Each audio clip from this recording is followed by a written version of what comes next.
Here are 5 reasons I think you're way better purchasing analog gears than digital products, either plugins or digital amp models or amp effect or all that good stuff. You're better off with an hardware unit over time. And I have 5 reasons to explain that to you.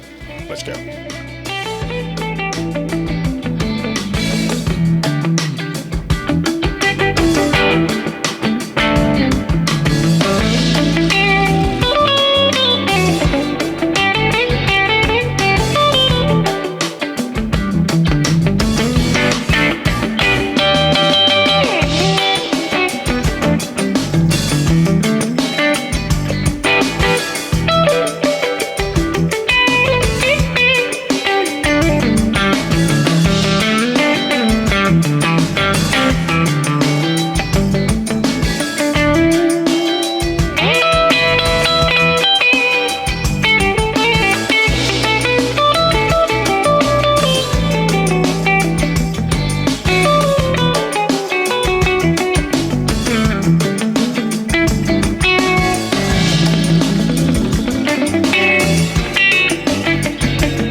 In the next few years, your softwares and your digital equipment will be obsolete. New technologies are going to come up, which are going to be emulating hardwares anyway, and all this software and all these compatibility issues are going to start coming up, and you're just going to be left high and dry with nothing left to do but to purchase the next shiny thing from these manufacturers, because again, their business model is to keep selling you something time after time, and if you're not catching up to that, then you're definitely on the losing end. The last thing anyone wants to be is to be a sucker and to be that one that, this cash grabbers just turn to. I love new innovations, I love new technologies, I love everything new. I like digital emulation of great hardwares, especially for people like us that can afford to buy these new fancy 1073 consoles, these amazing preamps, guitar amps, a 1965 Fender Deluxe Reverb, a Princeton 65, a Reiju Dumble amp. All these are great in software formats when you can afford the real unit, but when it comes to smaller studio units, for example, pedals, guitar pedals, amps, and all the things that are accessible today, spending $1,000 on a real amp is far more better investment than buying a $300 plugin. And I'll explain one of the reasons why I think it's just a rabbit hole when it comes to software, and why I'm shifting my attention away from getting more plugins and more digital equipment and leaning towards hardware, because they offer more in terms of returns and value over time. And this is not a tone debate or which sounds better, which doesn't sound better. This video is not about that. I have other videos that do all comparison, and I'm sure a lot of YouTube content out there that have made A/B testing and comparisons. I'm not here to compete with none of that. I'm just here to tell you, in terms of investment and return on your investment, resale value, and all the things, I think hardware is actually better, not to talk of the quality you get when you use hardware units. So this is based on my experience and all the expert experience. So let's go. The first reason, resale value. Software and digital equipment basically have the worst resale value. I mean, software, you cannot sell it, you cannot resell your license, it's not transferable. Some hardware units will come with software that are transferable, yeah, I understand that, but in most cases it's almost impossible to transfer your license to another person when you decide to move on from a software. Hardware, however, if you have a pedal, your resale value will always be there. This is my OCD. It's one of the sorted after versions. I think this is 1.3, if I'm correct. I paid premium for this. This was going on Rio for like $230, $240. It's an hardware unit. It's always gonna be here. It doesn't need a software update. And if you notice, it has no USB port, which means it's gonna do what it does now and the next 20 years. Maybe a few maintenance, maybe you break a knob, maybe you lose a screw, maybe something.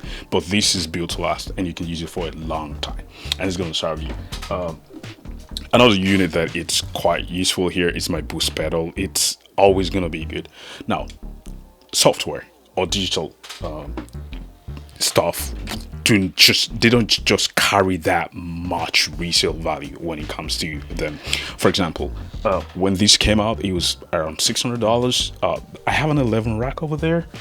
That's a digital amp simulator, amp cap thing. That was the deal back then. Right now, you can get it for like $200, sometimes even $100. It's almost obsolete. You know why? There's no longer software support.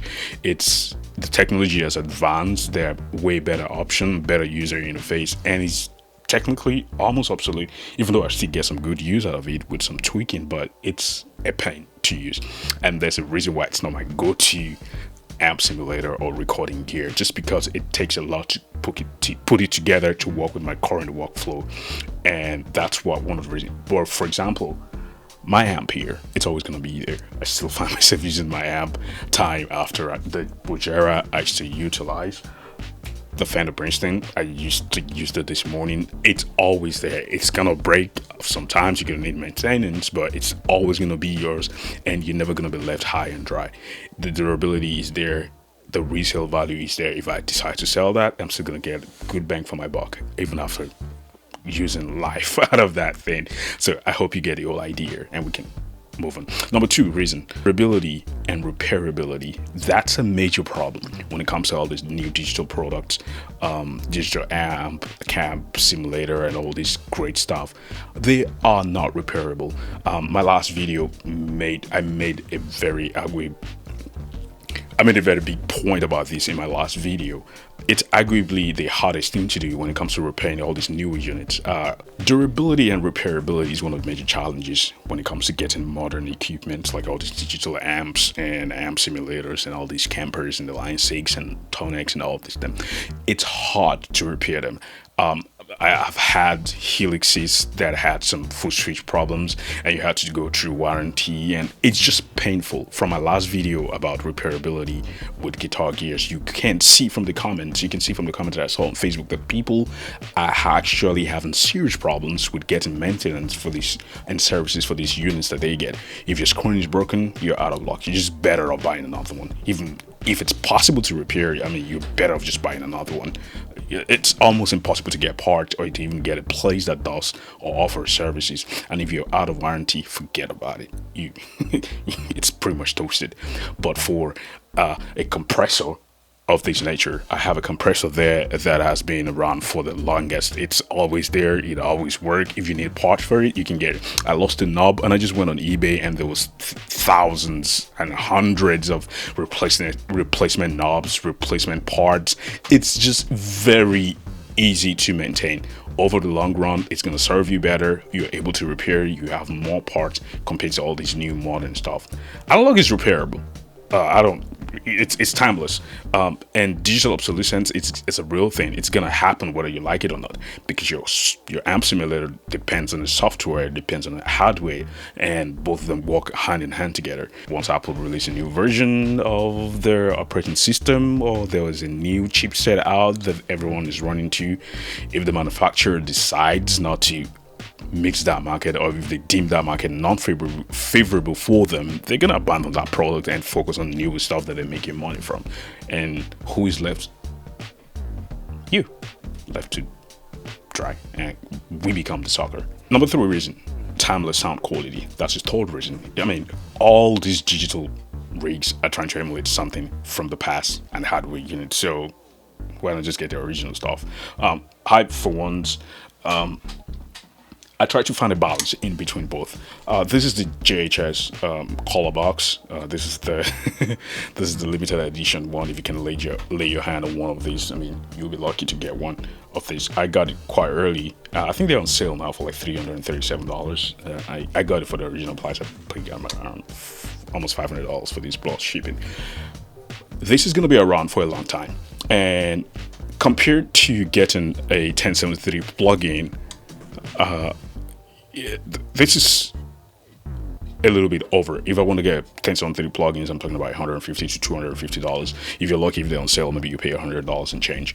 This, on the other end, is never going to require software update. It's always going to work. They almost never break. I have guys in the studio that have been using these for close to 10 years, and they've never had to open it up or find out what's wrong or anything. Nothing. You might lose some knobs. That's about it. That's for continuous use. The only complaint I've had about this is about the light here being too bright in the studio, and I've seen guys just put some masking tape over it just to reduce the brightness. But my point here is you will get a lot more with hardware unit. This is like a 1073 console in a box. I've done mixes with this. I've done drum mixes with this. I've recorded guitar with this. I've reamped guitar with this, and I get that quality that I'm going for. I have more options, and there's just something about turning knobs here that just feels right and makes you feel like you're doing something. I have a video here of me messing around with the drum mix. You can check that out. So sound quality is timeless, and it's always going to be useful because all these other digital products are trying to emulate something from the analog world from the past. So you're just better off getting the real thing. Even if you can't get the original one, you're still better off getting a clone of that over, Another reason to consider getting analog gears and studio gears and guitar gears, it's the investment potential of it. The prices change over time, and you can get your money back or even more after utilizing it for a long time. There's a reason why everyone is always going after the LA2A compressor. If you have the vintage one, you're probably swimming in thousands of dollars right now. Those units sold originally for like $2,000 or less than, and you'll be lucky if you get something less than $10,000 right now.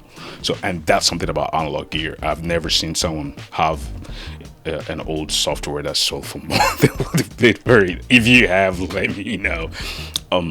It's just better investment for your studio. If you decide to move on to something else, you can still get a good amount for it, if not even more sometimes. But even if you don't get more, you can get similar amount. I have sold stuffed pedal. I had a preamp pedal that I sold for almost the same amount I got it from eBay, and it just doesn't work with digital products. You always have to sell it for less than what you get it for, because technology just advances over time and they become useless. If you have been on the tube, you've seen all these old pedals, the Bad Monkey and these other ones just go crazy, the Clone Centaur.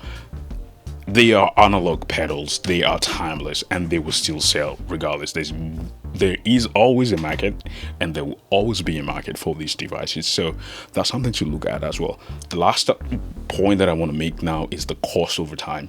As much as your hardware units can break, they're still repairable, but the cost of owning digital products is far more. For example, the Kemper, for you to get an upgrade, you have to pay to get all those stuff.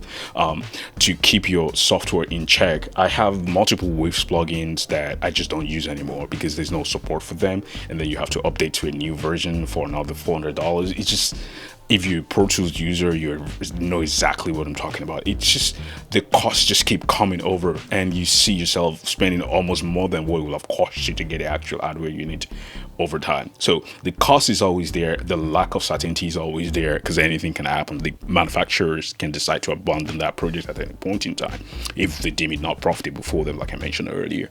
So my point here is you're better off getting an actual guitar pedal, stacking them together, making good music, getting actual studio gears. You can achieve as much as you can achieve a lot of tone shaping with digital products. You can achieve way more with analog gears as well.